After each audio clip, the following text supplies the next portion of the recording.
Well, hello, my Monday truth seekers. I'm Elliot Bright, and this is the Gaily News, your daily dose of LGBTQ plus news from around the globe. It's August 10th, and the headlines are loud. Here's the quick hit. Congresswoman Lauren Boebert's son was arrested on child sexual exploitation charges. Two San Francisco gay bars just dumped facial scanning tech after community pushback. The Human Rights Campaign is in court fighting a federal ban on gender-affirming care coverage. Britain's media regulator is investigating GB News over a guest who linked Pride to pedophilia. And Albania quietly rolled out hormone therapy guidelines for trans adults. Let's get into it. We start in Colorado, where the irony is thicker than the mountain air.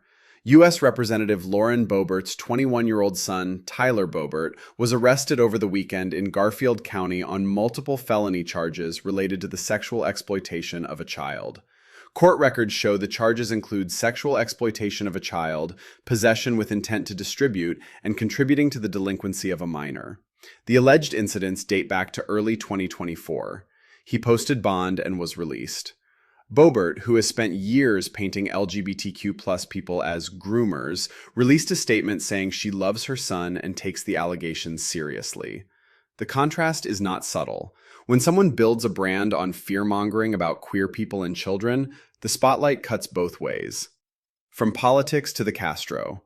Two of San Francisco's best-known gay bars, Badlands and Toad Hall, announced they are immediately pausing use of PatronScan Guard Plus, the ID and photo scanning system that had been collecting patrons' personal data and storing it in a shared network. Privacy advocates and community members had been sounding the alarm for weeks, calling the tech invasive and dangerous in spaces that have historically been refuges. Management said they heard the concerns and are reviewing their security practices. Manual ID checks are back for now. In a city that invented modern queer nightlife, the message was clear. Surveillance tech doesn't belong at the door of the places we go to be free. A couple of days ago, the Human Rights Campaign Foundation took the fight to federal court. HRC and its co-counsel filed a class action lawsuit against the Office of Personnel Management over the Trump administration's ban on coverage for gender-affirming care under federal employees' health benefits and postal service plans. The policy, which took effect in January, is projected to affect more than 39,000 current and former federal employees and their dependents. HRC President Kelly Robinson didn't mince words. "We'll see you in court." Healthcare access should never be used as a political weapon. This lawsuit is one more front in a long legal battle over whether the government can simply erase medically necessary care because of who the patient is.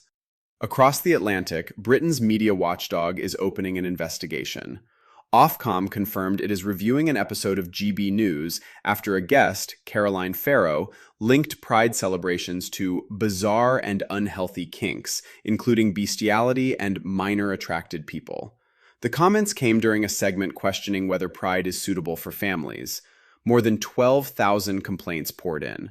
Green Party leader Zach Polanski and Drag Race UK star Bimini were among those calling the remarks dangerous and rooted in old, hateful tropes.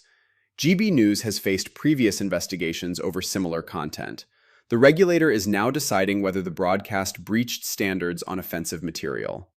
And from a couple of days ago in Albania, the health ministry quietly issued the country's first formal clinical guidelines for hormone therapy for transgender adults. The framework is being framed by the government as overdue medical guidance. Religious leaders from both Muslim and Christian communities are pushing back hard, calling it a moral threat. It's a small but meaningful step in a region where trans healthcare has often existed in a legal and medical gray zone. Progress rarely arrives with fireworks. Sometimes it arrives in a clinical guideline that religious authorities immediately try to torch. That's the landscape on this Monday. Power, pushback, and people refusing to stay silent, all in one day. Do me a quick favor, share this one other person who you know that might be interested. Like and follow our Instagram or TikTok, and follow us here, wherever you're listening. The future of our podcast depends on listeners like you helping us out. Much love, fam. Thank you for spending this time with the Gaily News. I'm Elliot Bright. Come back tomorrow, same energy, fresh headlines. Stay fierce.